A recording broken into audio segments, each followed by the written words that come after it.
We are here to accept responsibility for mistakes of the past and to pledge ourselves to working every day to build a better future. When the First World War broke out in Europe and Canada joined the fight, men from across the country flocked to enlist. Among those brave volunteers were hundreds of young black men, eager to serve, who loved Canada and were ready to take up arms to defend king and country. They were willing and able patriots who wanted to serve. In repeated acts of discrimination and racism, almost every single black volunteer was turned away and denied the honor of serving their country. The Victoria Rifle Pioneers Corps became the first authorized military force in Western Canada and was comprised entirely of black men who had come to British Columbia to escape racial persecution down south. By the time of the First World War, Canada already had a long history of loyal black military service.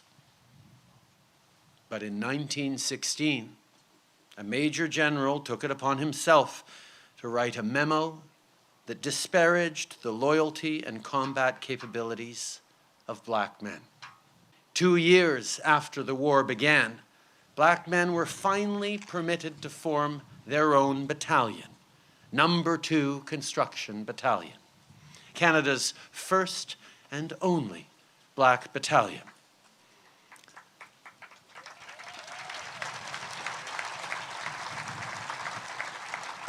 While many members were from around here in Nova Scotia, black men and boys traveled from across the country to enlist. When these black men had answered the call of duty, they had dreamt of fighting on the front lines. But instead, they were deployed to Europe as a labor unit. As a country, we failed to recognize their contributions for what they were.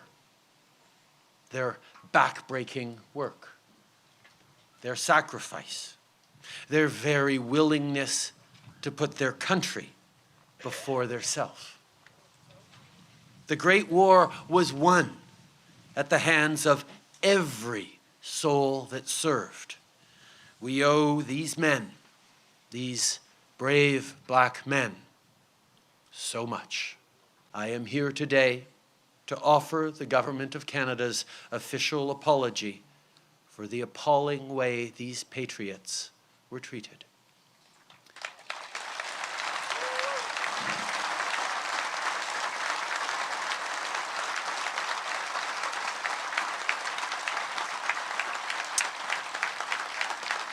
For the overt racism of turning black volunteers away when they offered to sacrifice their lives for all, we are sorry. For not letting black service members fight alongside their white compatriots, for denying members of No. 2 Construction Battalion the care and support they deserved, we are sorry. For failing to honor and commemorate the contributions of the members of No. 2 Construction Battalion and their descendants, for the blatant anti-black hate and systemic racism that denied these men dignity in life and in death, we are sorry.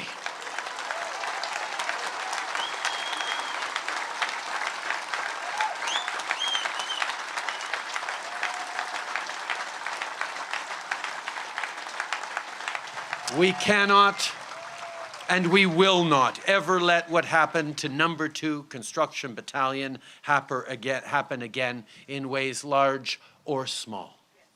And we cannot let the service of any member of our forces ever be overlooked or forgotten. I'm Gary Nickerson. And I'm Quinn Taggart. And this is Outside My Window. We were listening to the Right Honourable Justin Trudeau, Prime Minister of Canada, at the formal apology ceremony that was held recently in Truro for the number 2 Construction Battalion and the way that they were treated during World War I. You know, this legacy of the 2nd Construction Battalion lives on through descendants and through a special ceremony that's going to be coming up in Yarmouth. This, by the way, the battalion, the only all-black unit in Canadian military history. Now, these young Canadian men were asked to step forward to serve king and country during the First World War, at a time when racism and hatred was rampant. But they did step forward, arriving at recruiting offices right across Canada. Charles Smith and Ernest Johnson were 2 of those young men. They're from Yarmouth. Their grandsons, Bruce Johnson and Chuck Smith, join us. Chuck, thanks so much for being here. Just wonderful to be here. I'm just so happy and so excited to be able to at least tell some story, particularly tell the story, Granddad's story, sort of from his probably point of view. It's an incredible story. Yes, it is. You know, as I said, tainted with, you know, the racism that was unfortunately very prevalent back then, and we'll talk about that in a bit. But you were one of many people that attended the 100th anniversary celebration at the Yarmouth Cenotaph, and you and Bruce Johnson, whose grandfather also served in the 2nd Battalion, donned the uniforms. How did that feel? What was going through your mind at that time when you put that on? It was so exciting, and I felt so much pride. It was just such a wonderful event, to be perfectly honest with you. It just gives me goosebumps even thinking about it now. And I was glad, very, very happy that Todd Muse and Audrey Boudreau gave me the opportunity to be a part of that. The other thing I was thinking, to be perfectly honest with you, 106 years ago, I wondered if Granddad had the opportunity, or anybody from that unit had the opportunity to attend that particular ceremony. So that was going through my mind. My hope was that maybe they did. But then I'm saying, with all what they faced with the racism and the segregation, probably not. But there was always that tinge. Well, maybe they did. Maybe they got to go there because they had come home too after that particular and probably knew about that ceremony taking place and that monument being erected. So that was my feelings, but it was good. It's sort of like now my spirit is in, is my grandfather's spirit is in me, and I can kind of correct a wrong if he didn't get a chance to attend. So that's how I felt. Yeah. And so it was really very powerful and very gratifying to be a part of that. Because black soldiers had been involved in the American Revolution, the War of 1812, and all of that. Chuck, did your grandfather speak much of his experiences? No, not very much at all. And then I used to go down quite a bit. He lived on Barnett Street, Upper Barnett. I used to go down, and he never talked about. He talked about being in France, and he talked about going to Paris because they went to Paris on leave, and that was the only thing that he talked about.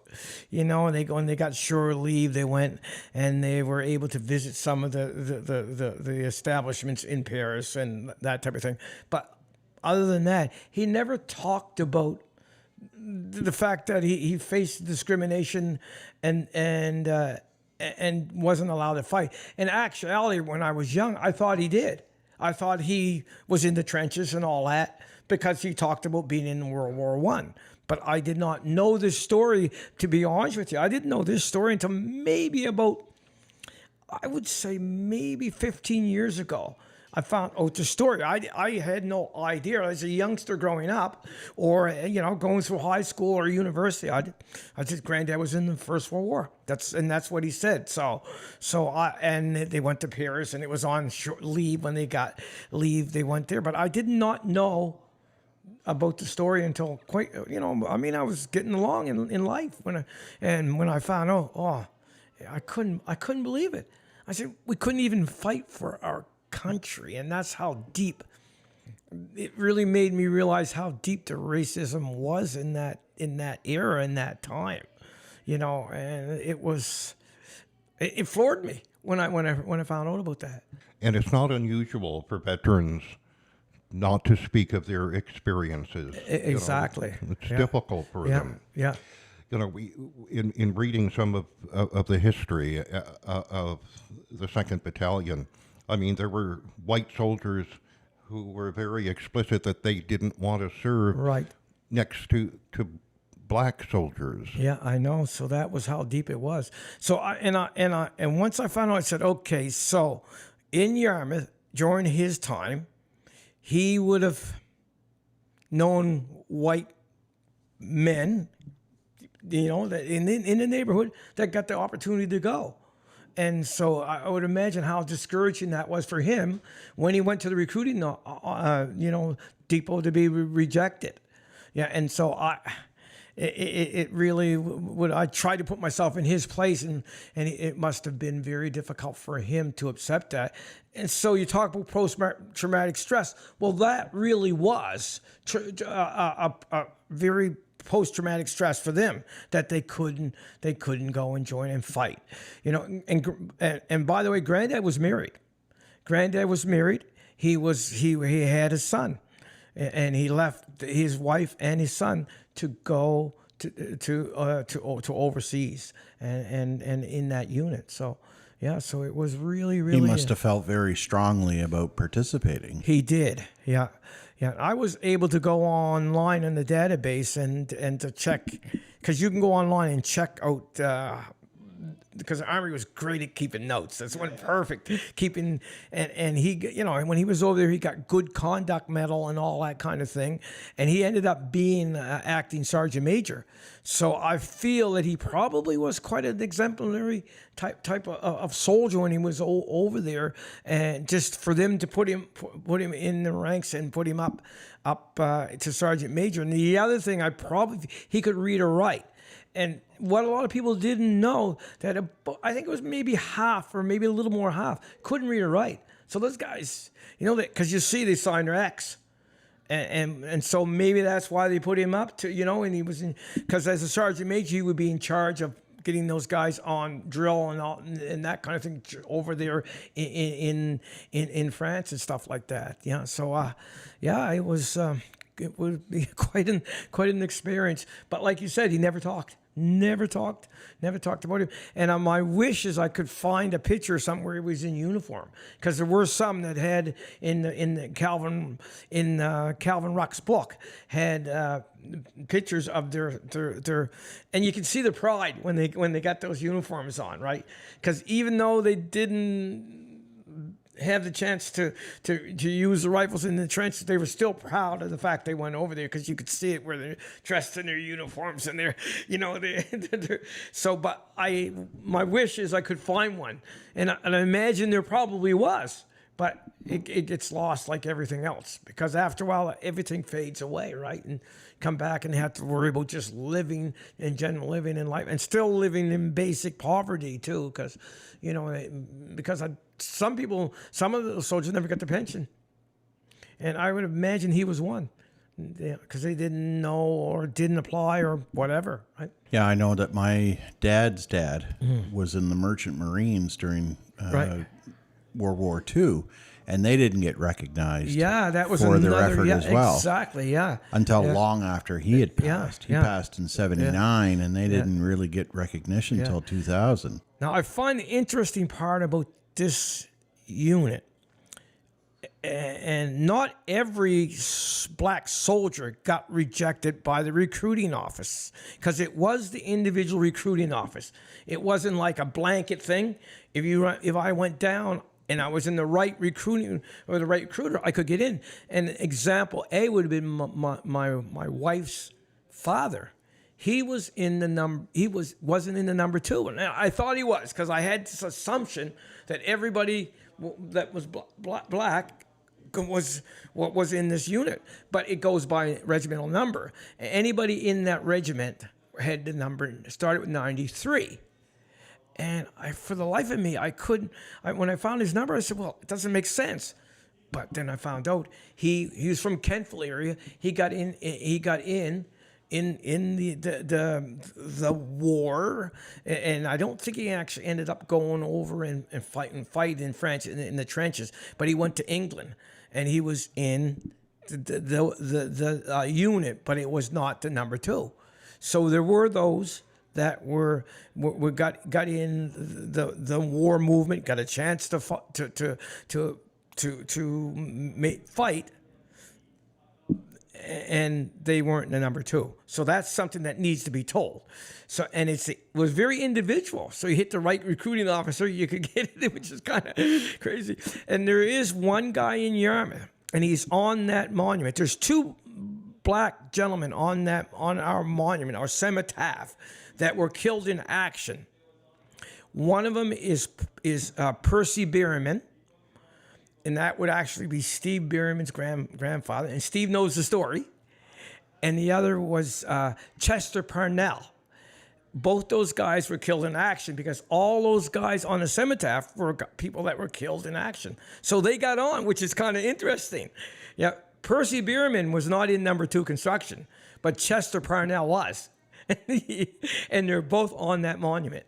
And Chester Parnell now is going to have the distinction of being on that monument and also on the one that we're creating. Yeah. And I got we have a picture of Chester Parnell. So I found that was interesting. That's another part of this whole story. If you hit the right recruiting officer, you got in. Yeah. I have to confess, I didn't know about the 2nd Construction Battalion until a few years ago. And that that tells you something. It does, yeah. It was the book says it was one of the World War I's best kept secret, and it came back and nobody talked about it. But it's kind of, you hint on that too. There's a lot of things that people didn't talk about, and a lot of people that didn't get sort of honors, like the Merchant Marine, and until later on, right? Now, my grandfather didn't talk about his time at sea at all. Yeah, exactly. Like, it wasn't just about his time, Yeah. Serving in the Merchant Mariners. It was any of his time at sea. Yeah. And I'll say I was lucky, but I was lucky after he passed. I found a huge stack of about 800 negatives of photos that he took while he was at sea. Wow, that's lucky to doing have, different too. things. Yes and no. I've got the photos. I have nothing. No context. Right? To know what they were. Yeah. So I have no stories. Yeah. I have no context. Wow. I don't know who these people are. Yeah. My grandmother doesn't know or didn't know. She's passed as well. Dad, same deal. Yeah. He didn't talk to anybody. It wasn't a matter that he didn't say anything to me. He didn't say anything to anybody. Yeah. And so much of that history. Yeah, that history. It's everybody's history. I know. It really is. Yeah. But it's a symptom of a larger, I'll call it a problem. It is. In that so much of the history is being lost every time a veteran passes away. It's true. Yeah, very much so. They're all, they're gone. And I wish I would able to have talked to Granddad, but I didn't know I didn't know he didn't fight. Didn't know he didn't bear arms. So I assumed he did, but he didn't. And I was an Army cadet, so I used to love those, to come home and I'd watch Passchendaele and Vimy Ridge and all that kind of, and I envisioned that our folks were part of that, but they weren't. And when the Army cadets, Army cadets in 1960s, 70s, I had no idea that, that we didn't have an opportunity to fight, So that was really a shock and kind of floored me when I found out. Descendants of these soldiers of the battalion, like yourselves, that are carrying on that story, and hopefully, it'll be taught in our schools. I hope so, yeah. And I had the pleasure of going to the Remembrance Day ceremony that they had at the high school, and I'm really thankful that they invited me to come. And, those kinds of stories, and I was floored when I went in there because I didn't. It was huge. It was a lot of kids in there, but there was not a peep, because to keep kids' attention, and that's what Bobby Lou said after a while. It's just like, because it's real. Yeah. And they want real stories. They want to know the real stories. And it's a local story. It's a Nova Scotia story. It's a Canadian wide and really a worldwide story and kids listen to that stuff, and they can, and now in today's world where you got so much diversity and so many kids that have issues that are a little different than somebody else in a lot of ways. So they can kind of identify with being rejected in a lot of ways, and I think that's what struck home. Of course. When I was reading the history of the 2nd Battalion, it said that by the end of 1915, 200 black soldiers who wanted to join and fight for king and country, as they used to say, were rejected, mainly because of racism. And then, I guess, a lot of the black communities in the country approached the Department of Defense. Yeah. So there was that support from to fight for black that, communities. for the right. Yeah. So I thought that was pretty, pretty powerful that they were willing to do that, and the black leaders knew that it was wrong in those days, and they were wrangling back and forth on whether they could form a battalion or whether they should be a company or whatever. And the other thing that struck me, they came from all over, like Canada, and they come from the U.S. and the Caribbean. And holy God, to answer the call, to come and end up training in Nova Scotia. Firstly they were in Pictou and then in Truro. So I thought that was, And there wasn't a lot of turnaround time between the time they got recruited, trained. They were shipped overseas pretty quickly. Yeah. So my mindset went, could you imagine, I'm illiterate, I can't read or write, and then all of a sudden I'm on this ship and I'm going, from Yarmouth, and I end up in London, England. Yeah, and you've never traveled anywhere. You've never been anywhere.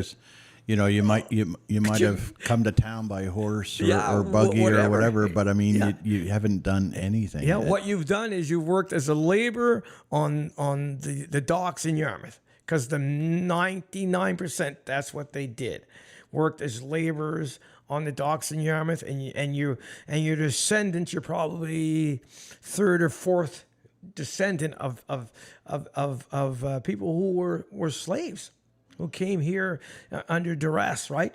So you've worked hard all your life. You don't really quite understand where you're going, and then all of a sudden you're thrusted in there. So you try to thrust it into England and then France. It must have been quite a shock. But I probably feel they were a different mentality too in those days.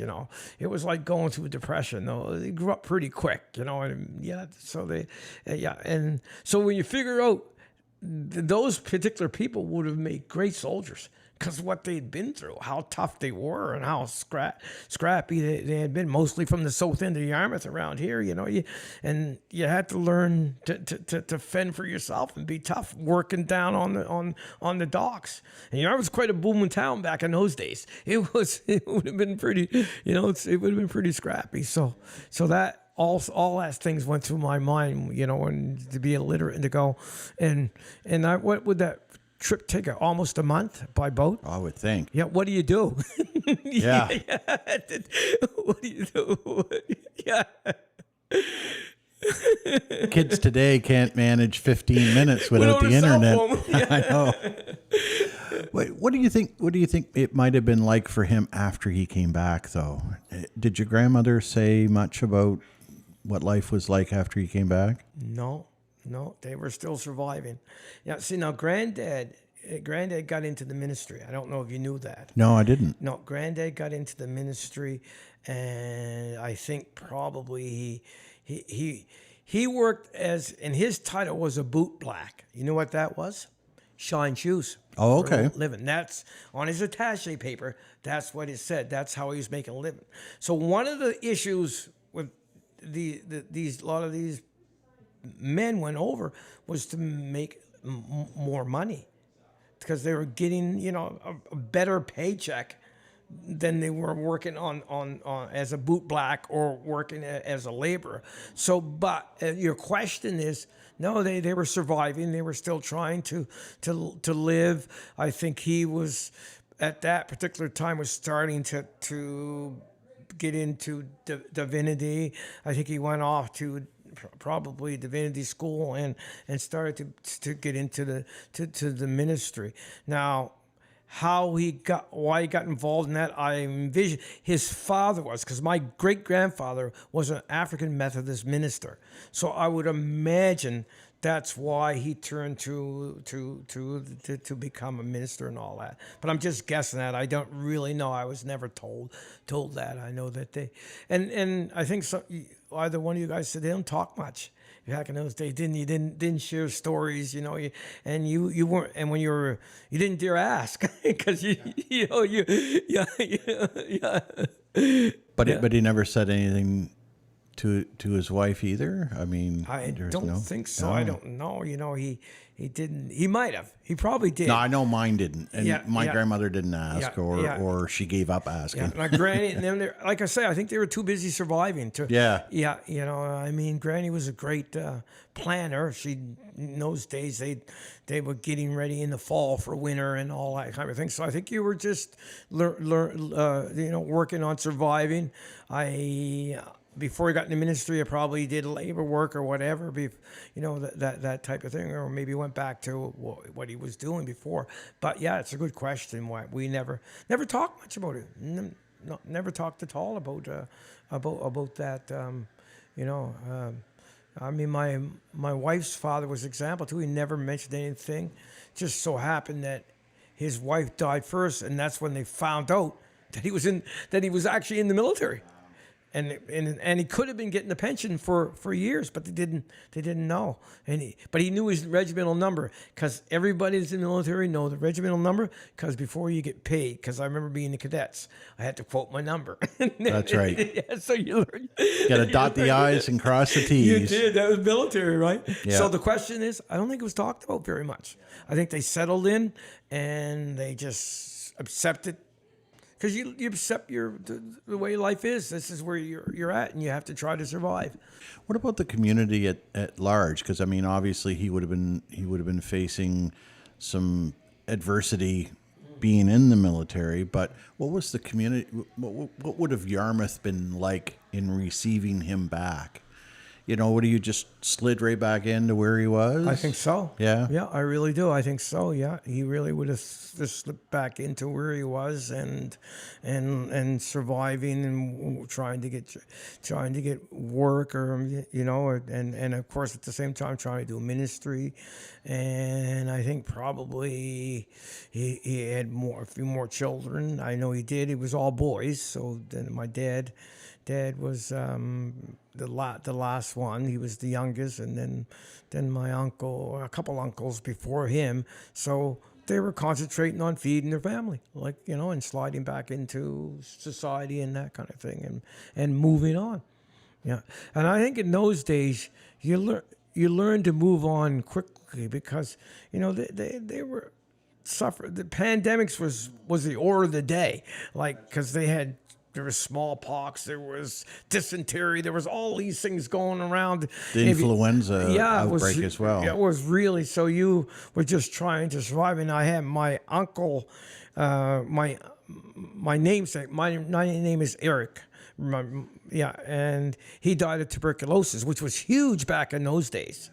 So and he went to, I think they isolated them in Kentville, and that's where the death certificate says he died, but it really was. So there was lots more pandemics, and you were learning to survive and not coming home as a war hero or whatever. You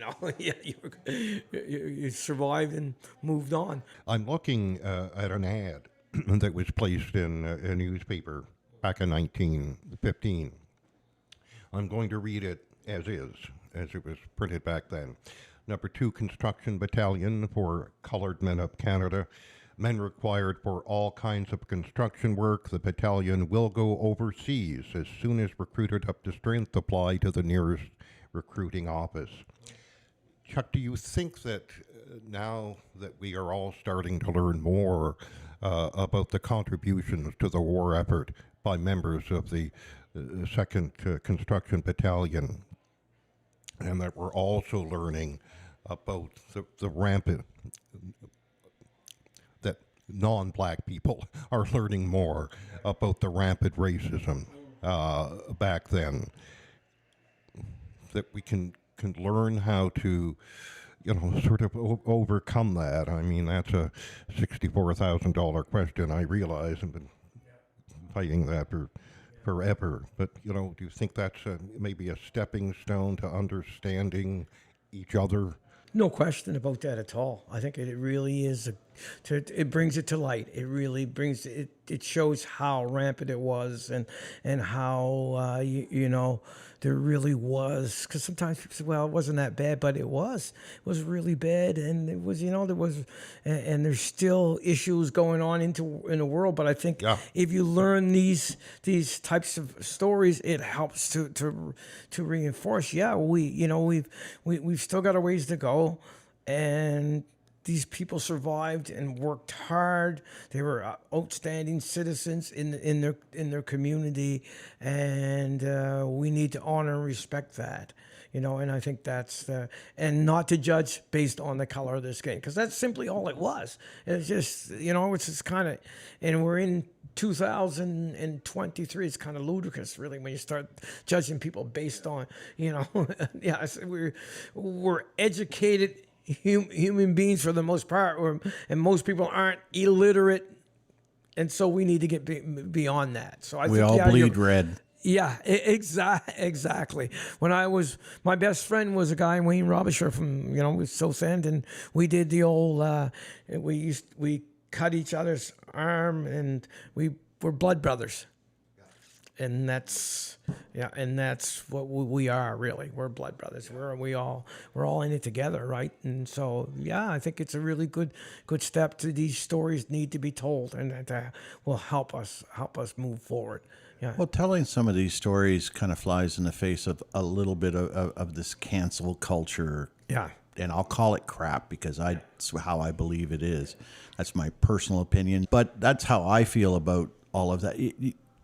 You can't erase history in favor of what your current views are. There's a ton of crap that's gone on in the past that is absolutely not acceptable in today's world. But that doesn't mean it didn't happen. You have to bring it out. And you have to learn from it. Yeah, and that's the key for me. And I don't think we have. No.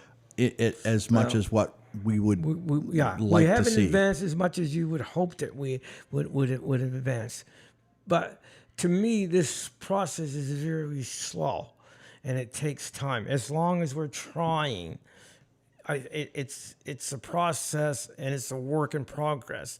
And I think maybe we got the illusion that after the civil rights movement and things would be all right, but no, it's continuous. It's continuous education. To be honest with you, with racism and that, sometimes it goes underground a little bit. It sees there, but it still grows a little bit. I can't do anything what your parents are teaching you at home, or what your friends are teaching you, because you might show me one phase, but behind closed doors, and that's the hard part. Well, that's the thing. Bigotry and racism is a taught behavior. There's no question. It's not an inherent behavior. No. You put a bunch of kids together, they don't care. They just play. Well, I'm involved in coaching, right? I know. And I helped at Metafields grade 2s and 3s this winter, and 40 come flying in the gym. They ain't seeing color in me at all. I know they're asking me to tie their shoe up, and their eyes are big, and they just want to learn. And I said, what do we do? What happens between that grade 2 and 3? By the time you start to learn, it's a taught behavior. And It's really sad, It and is. that I feel really sad for those children who are going to have to have learned those things, and then they start to buy in, and I think that's the key, And if nobody teaches them any differently, No, that's right. So stories like this Yeah. can teach. How early do you start this story? Junior high. By the time, because kids are smart now. Yeah. They're getting exposed to a lot of information. When they hit grade 7 and that, they can understand the stories and what it means to with what racism means and what issues we have in the world. So I think the teaching that as early as that is important. Now, you did get a formal apology from the Prime Minister. Right. Is it just words? Well, it was good. I'll ask the blunt question, right? It was good. I was there. I went to it. I went to the formal apology. I was so to be in that field, and the actual field in Truro was the same spot where they trained, and I thought again things went through my mind. Well, Granddad was there at that particular time, and that. So I think it was not just words. I felt sincerity there from the Prime Minister and the Minister of Defense. Of course, they just changed, so you hope that the next one comes along and has the same feeling that, and that, but it's what we do after. Right. It really is. And we're very fortunate enough to have Doug Ruck down for this ceremony. And that's the son of Calvin Ruck, the guy that wrote the book. He's coming down as guest speaker.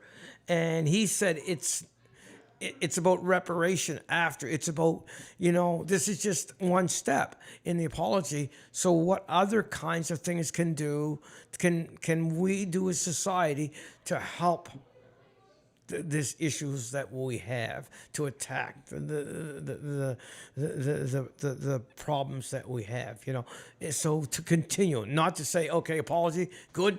Yeah, we're done. We're ready to move on. Yeah, I've done my job. And so it's. I think it's got to be a work in progress. And they had that committee formed to help with this apology. And I think it's going to continue on and to make other types of suggestions. Actually, this monument, and I'm proud of my town and municipality and Argyle. Municipality and the Legions and the Métis, all those people that fund it. I'm proud of Andre and Todd Muse for taking this on, Andre Boudreau and Todd Muse, because this is a step. And maybe we hope, we being Todd and Andre hope that this will be an example for other communities to follow. So we're kind of taking. So this is the kind of reparation. This is the kind of thing that because this is after the apology, and so other communities hopefully could learn from this. Because it's not just a local thing. No. I mean, this scenario of it isn't just a Nova Scotia thing. It's not just a Canadian thing. It's a global type of situation that happened during World War I and II. Yeah, and it's interesting you mentioned that because they had a lady. An elderly lady from the town where the number 2 construction company where they were at in France. They had her there as a speaker and as an honorary guest from the actual town. I forget I can't pronounce the name, La Journe, whatever, where they were in the mountains where they say they brought. So they in France know the story. So you're right. It was a global thing that they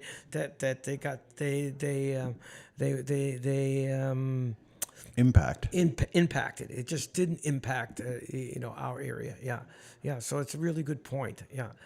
So I think keeping it going, keeping the spirit going, and it's got to be little mini steps, recognizing that this racism is not going to go away because hey, it's only 50 years ago, 50 short years ago, we had like the Jim Crow laws in down the States. Black people are still getting lynched. Yes. That's not that, in the course of the world, that's not that long ago. No.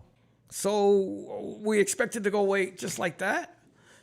And we continue our conversation and learn more about the Number 2 Construction Battalion.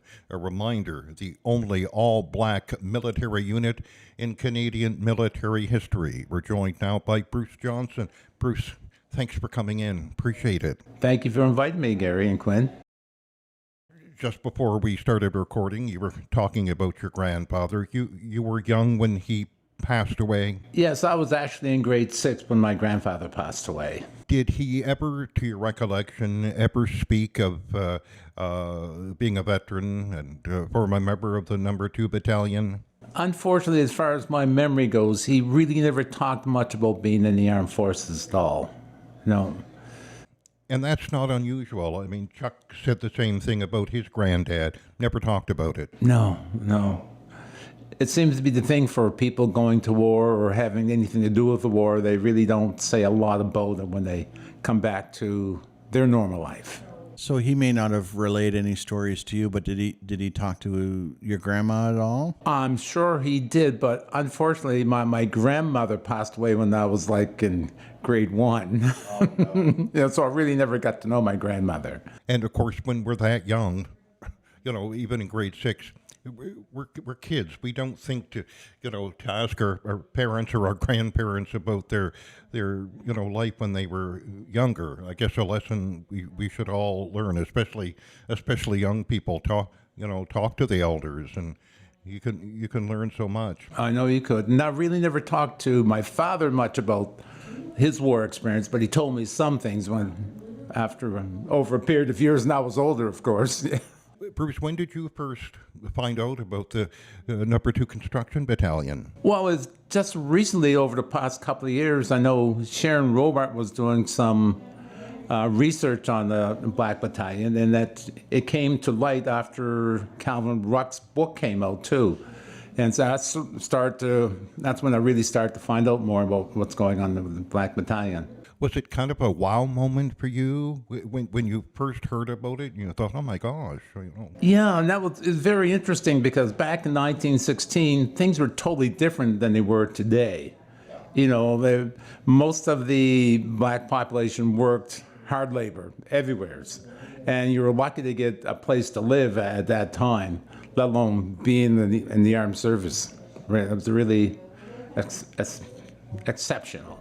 As you were learning about the history of the Number 2 Battalion, and as we heard Chuck talk about, just the viral racism and hatred at the time, white soldiers not wanting to serve next to black soldiers simply because of the color of their skin, and folks like your grandfather and his too, living with racism in their home community, going through the recruiting, facing racism, I'm sure going through the training, and even overseas, and then coming back home to face that again. How does that make you feel as a descendant? Well, it made me feel bad that they had to go through all this, but again, as a young person coming up in 1950s, they were paving the way for us, although they didn't realize that, but they were. They're trying to make it easy for us to get into educational facilities and get better jobs, and they paved the way. They did the hard work.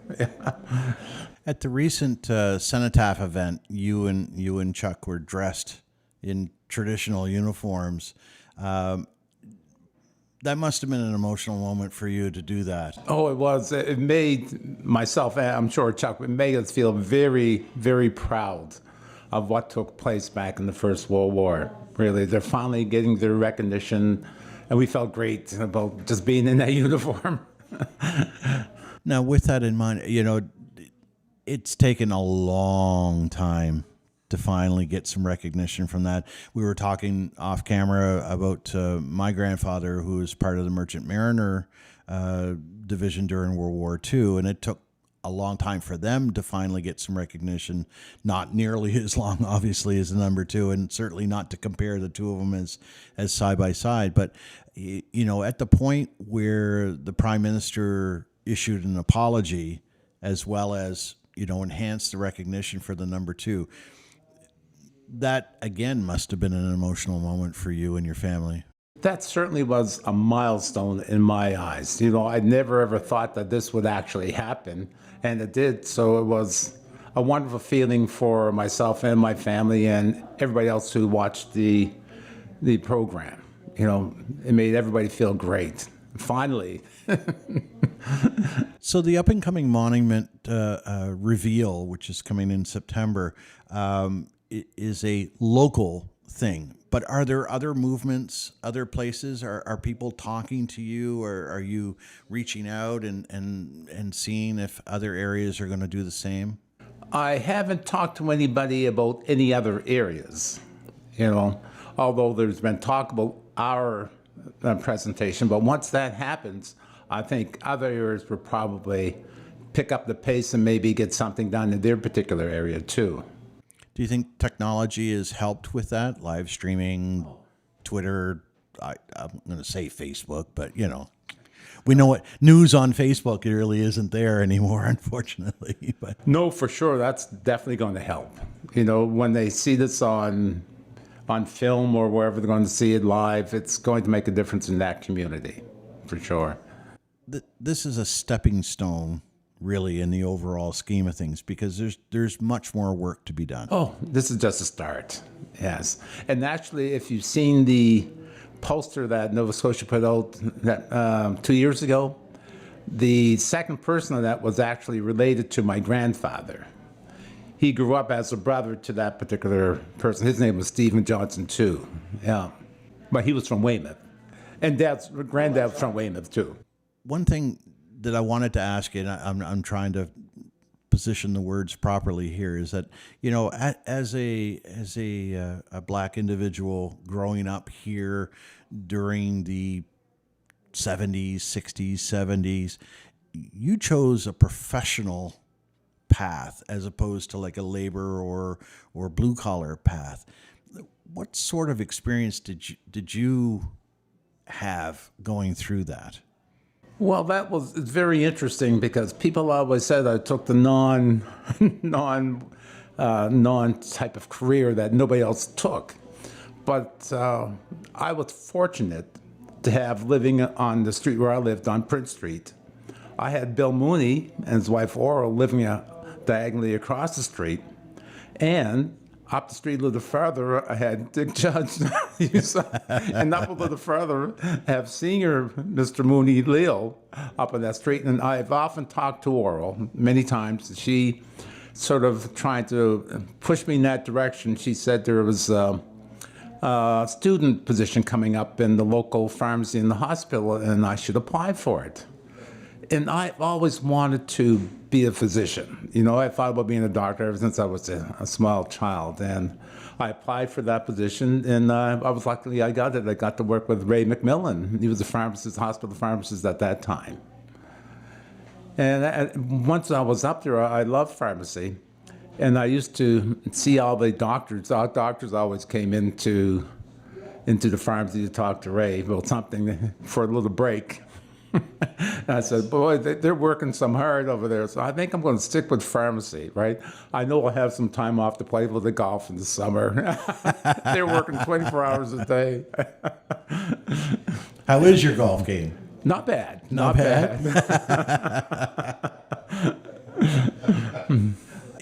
Being able to take that path and kind of, jumpstart your career in your home community must have made it a little easier, though. Oh, it was. Back in the early 70s, there were opportunities for a lot of black students in many different careers. I know Chuck's sister became a nurse about 5 or 6 years before that. And my brother, well, my sister went in. She became a nurse also like 5 years later after me.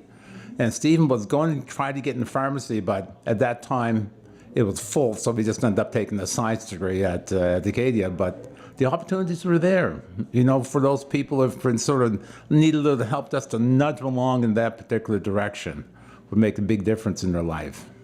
From the names that are going to be inscribed on this monument, it's still only really a piece. Yes. Yeah, it's a small fraction of probably this southwestern Nova Scotia. It's probably other people out there that actually never went into the 2nd Battalion, but may have made it into the regular forces at that time. So again, a stepping stone. This is not just a Yarmouth thing. I mean, this is, and not just Canada-wide thing. I mean, they served overseas. They made some impact overseas. We know a lot of the stories of Canadians during the wars with the Dutch and in Vimy Ridge and some of the other campaigns and stuff. But there's ongoing impact from this. There certainly is. The opportunities are starting to come, right? And they were taking advantage of those particular opportunities. If it weren't for, the leaders in the black communities, pardon me, across Canada at the time, because there was, I think I'd read by 1915, there was over 200 black men who wanted to serve their country and were refused purely because of racism. And the communities, stepped up, and the government listened to some degree, and of course they moved forward on that. What kind of lessons can young people, black and otherwise, learn from an experience like that? Not just the young men who went to war in the 2nd Battalion, but the fact that these black communities right across Canada stood up and said, "No, this is wrong. You've got to change it." What can we glean from that? Well, I think it shows you that if there's leaders in your community, or if people that want to be leaders, we should support them in special things like this here. We're no different than from our other community, that when something goes wrong, they go to their leaders go to the government, and sooner or later something happens. And it's a good thing to have leaders that you can trust and you can go to when you have a problem. And I think this is what happens. What's next? Good question. I never thought about what's next in the future, but I think if other communities would step up and possibly do the same thing, we would support them and give them whatever information that we can to help them along in their process. If you weren't a community activist before, you certainly are going to be seen as one now. We certainly became one, that's for sure. Do you think that conversations, whether it's on or at the coffee table like the three of us are doing, or to higher levels, if these conversations continue, do you think the situation will improve? I mean, that's like I said when I was chatting with Chuck. We're probably never going to end racism. Wouldn't it be wonderful? But it's not going to happen. Yeah. People always have biases of whatever. Yeah. But it's learned behavior. So you would think, as a learned behavior, it's something that we could get to. I mean, obviously it'd be nice, but You're saying truthful words there. It is a learned behavior. Like it went on for years down in the States. Father passed it on to son passed it on to his son, and in some communities it's still there. You can see it by watching the news, unfortunately. Yeah. But we can overcome this at some point. We can. I mean, and for those that don't think it's learned behavior, put a bunch of kids together, little toddlers or whatever. They don't care. They just play. They're not looking at color of skin or even disability. They're not looking at any of that. Not at all. They're just playing. But you put a bunch of teenagers or older kids together, that's an entirely different ballgame. Yeah, they've learned certain things. This is what I can do. This is what I can't do. This is what I should say or shouldn't say. Yeah, it's a different ballgame altogether. Yeah. Your legacy in our community is huge. You may not, I know you're a humble guy, but, what's left for you in the community? What's next for Bruce Johnson? Well, I'm working with a number of different committees in town, and I have been for a number of years. You know, I'm there to support my family, and I have a daughter that is a pharmacist over in Moncton, and another daughter who's a librarian up at St. Mary's Bay Academy. So I'm looking to spend more time with my family, you know, and see what happens from there. Andre Boudreau has a lot of history with the local legions, but it's his own personal history that got him involved with this project. Locally, there was residents of Yarmouth that were involved in Number 2 Construction Battalion. There was the officers were all white, and it just so happened that one of the officers of Number 2 was from Yarmouth. So so really there's 13 from the African Nova Scotian community and one from the white community, I guess. So, you know, with the background of the Number 2 and getting to the point now where we're looking at putting together the monument, how did the fact of putting together the monument itself come about? I was lucky enough. I was a Canadian military engineer, so these Number 2 Construction Battalion would be part of our family as engineers. So I got in contact with Chuck Smith because I was told that his grandfather was in Number 2, and as soon as we started speaking, Chuck said he was going to be the lead on this and get a monument. So Chuck has took that on and we've been at it ever since. It's been really good, and the monument come together. He came up, him and the group I think came up with the design and that. So that's how it all comes about. And where would the funding for that have come from? The funding came from the three legions in the area, Yarmouth and Wedgeport and Pubnico, and some came from the municipality in the town and the municipality of Argyll. So basically, it was really a community effort in the Yarmouth area.